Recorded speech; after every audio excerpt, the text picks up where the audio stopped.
So, I'm going to talk about something that I know you're all really excited for, which is selfies. And I know you're excited about selfies because at breakfast today I saw people showing selfies of themselves with their pets. So I know it's something that you guys are secretly afraid of data.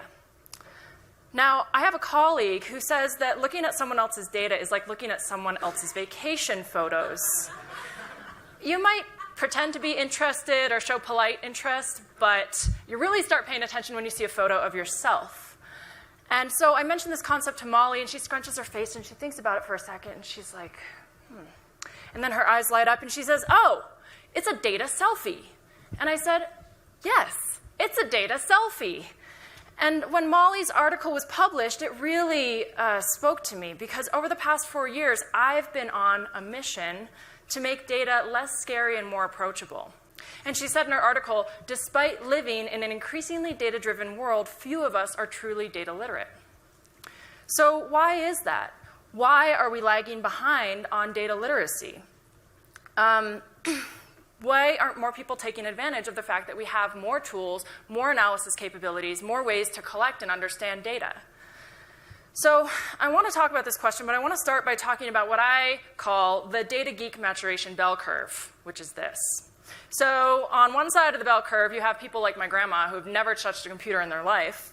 And then on the other side, you have people who are doing statistical programming in R. And then you have kind of this big chunk in the middle, people that are aware that data exists, right? They use the internet, they have smartphones, they might be aware that Facebook is probably collecting data about them, but they don't really see a use for it in their day-to-day lives. They're not convinced that it's actually going to bring value to them.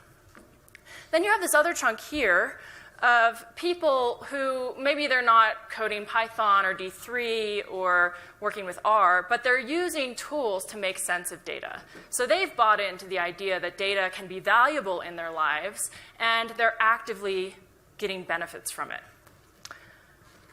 I spend most of my time thinking about this chunk right here. These are the folks who have an interest in data, but they haven't quite figured out how to dig in.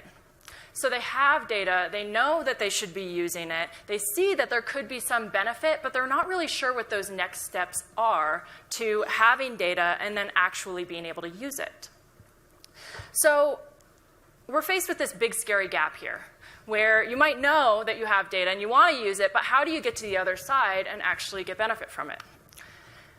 And so I've been trying to figure out how to close this big scary gap, and I'm asking these questions of how do you bring data closer to the people, and how do you bring people closer to their data? So I've been attacking this problem from a couple of different sides.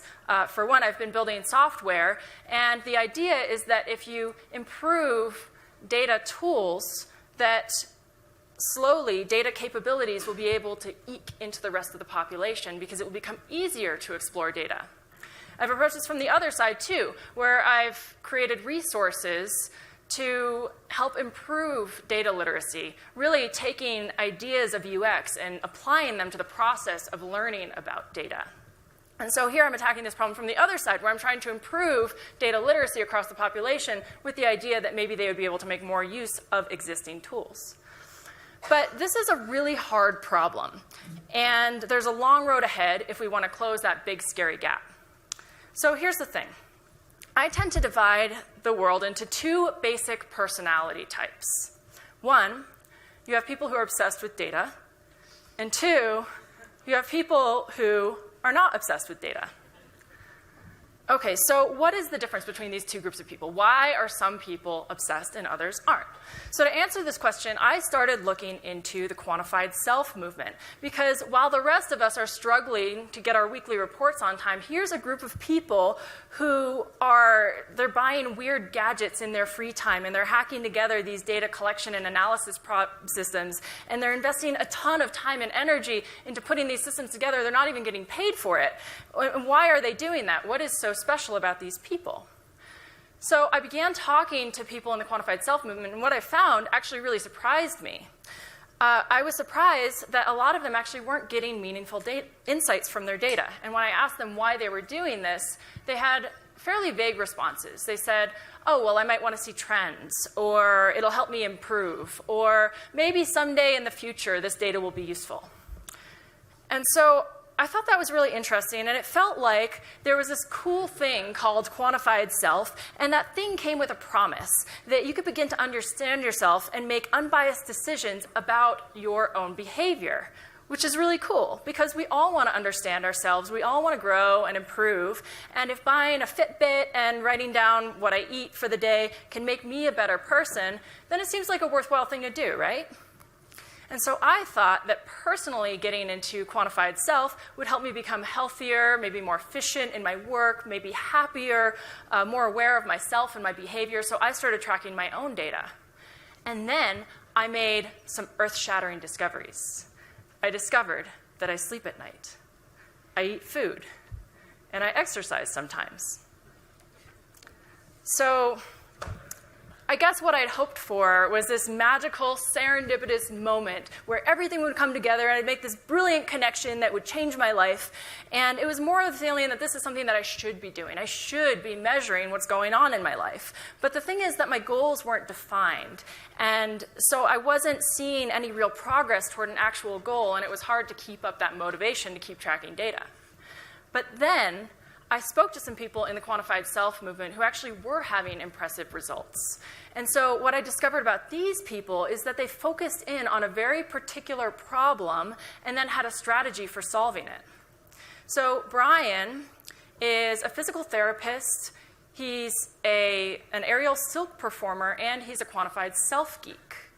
And he was having this dilemma where he was trying to do these particular aerial silk moves, and he couldn't do them the way that he wanted to because he didn't have the right muscular flexibility. And so he put a lot of effort into this, and he just wasn't making much progress. And so he said, you know what, maybe I can solve this problem with data. And so he had a series of hypotheses. He thought, maybe if I try hot showers or meditation, or if I stretch for longer periods of time, or maybe I could try different types of stretches or stretching at different times throughout the day. So he formed a series of hypotheses, and he started taking daily measurements of the distance from his nose to the floor while doing a pike stretch. And then he added in these individual variables to see what, if anything, changed. So this is Brian's data. And this is him going through the process of all of these experiments. And actually, there was an interesting part right here, where Brian actually found that there was something that made a difference. Any guesses as to what it was? Sleep. Splits. So doing splits before doing his pike stretch actually helped him reduce the distance from his nose to the floor. And so one thing that I thought was interesting was that he didn't try to measure everything and improve his entire life at once. He picked one specific problem, focused on changing a single number, and that number was the nose-to-floor distance in centimeters, and he made an impact on that number. So I want to talk a little bit about seeing yourself in the data. There's an article in The Atlantic that I really love about Netflix and their 76,897 microgenres. Okay, so we all know about their $1 million algorithm challenge, where they offered a prize to the team that could improve their star rating prediction algorithm by 10%. Right? It took years to do this, but a team did it, and Netflix awarded the prize, but then they never actually implemented the algorithm. Why? So Todd Yellen is the VP of Product Innovation at Netflix, and he said that predicting something is 3.2 stars is kind of fun if you have an engineering sensibility, but it would be more useful to talk about dysfunctional families and viral plagues. What he's referring to here is that presenting data in a way that humans can self-identify with and really emotionally connect to it is a more powerful form of engagement than showing someone that they have a numeric prediction of 3.2 stars. So you end up with these oddly specific microgenres, such as post-apocalyptic comedies about friendship. And this is a more manual and more qualitative approach to collecting and representing data to users. But what Netflix found was that this was a really powerful form of engagement, and it had a direct influence on member retention. And it kind of makes sense if you think about it, because now instead of thinking, oh, Netflix has this star rating algorithm prediction thing that I don't really understand, now you're saying, wow, you know what? I really do love post-apocalyptic comedies about friendship. Netflix totally understands me. And all of a sudden, you've gone beyond seeing the number 3.2 to actually seeing yourself in the data. So in that same Atlantic article, there's actually a Netflix microgenre generator, and it's really fun. You should totally try it. And I want to watch every movie in this category if it actually existed. But okay, check it out. Here's a chart. This shows US unemployment rate over time. It's kind of interesting, I suppose. Now, here's a chart that also shows US unemployment rate over time. This one's by the New York Times, but it's specifically designed to connect with people.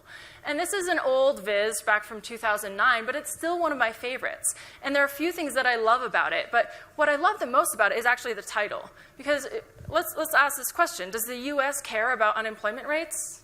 Probably. I think it does. But do you care about being jobless? This is a more personal connection. And when I see this, the first thing I do is I click on white women between the ages of 25 and 44 who have a college degree. And instantly I can see myself in the data, and I can see how I connect to other people and groups in my country. And that's a pretty powerful thing. So I have a favor to ask of all of you, because I'm on a mission to close this gap. Right, to help bring people closer to data and bring data closer to people. And since you all have some interest in data, I want you to be good data role models. And so here's what I'd like to propose. For one, I think it's really important when you're helping new people understand data for the first time to help them find that focus. There are so many different variables that you could explore, but if you can focus on ruthless simplicity, I think that will help a lot of people in their beginning stages of their data journey. Second, make it personal. Right? Use language that helps people identify with the data and help bring that data closer to people, help people find themselves in the data. And three, show changes, because we're all curious, how is my data selfie different than everyone else's? What makes me special? So because we all want to understand ourselves, and lots of people are very early in their data journeys, I think we can all help them along by telling more personal data stories, or as I like to call them, data selfies. Thank you.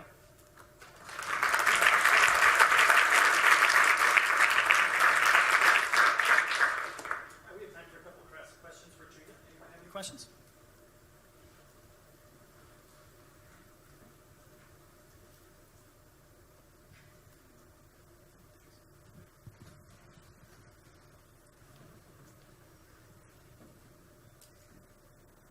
The after lunch segment's always the toughest.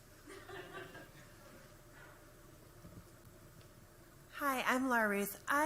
So we know that people will be more motivated if they can put themselves in the context of a story. But I also was wondering if you could speak to the power of stories for people being able to be empathetic with other people's stories and how that intersects with a data selfie. Mm-hmm. Yeah, I mean, I think there are a lot of ways that you can do that, a lot of it involving language or thinking, how far has the person gone in this journey? So, for example, we had a talk about hunger earlier today. And maybe I can't identify with being malnourished in my day-to-day life, but maybe I know someone who's been hungry, or maybe I know what it feels like to be hungry, or I can identify with that. I think it definitely depends on what audience you're speaking to, but I think the closer you can come to that person's experience, the more you can help to create that empathy and help them. Even if they can't see it themselves in the data, they can understand how other people could be placed in that data.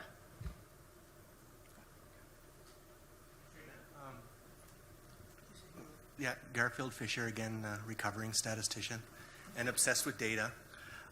Just wondering, Trina, are you talking about writing yourself into the narrative of the story, or finding yourself in that narrative?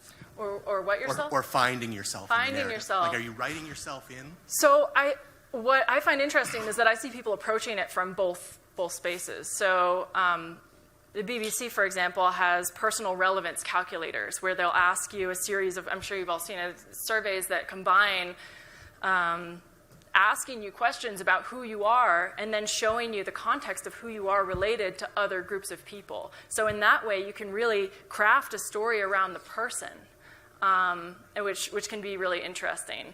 But in cases where that's not possible, yeah, having ways to help people find themselves in the data, having as the New York Times does, a way to filter and explore that information, or if you can't do that, maybe having lists of different groups of people that maybe the reader could identify with at least one of those groups.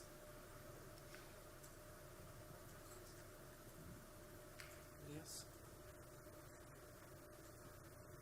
Okay, great. Thanks again, Trina. Thanks.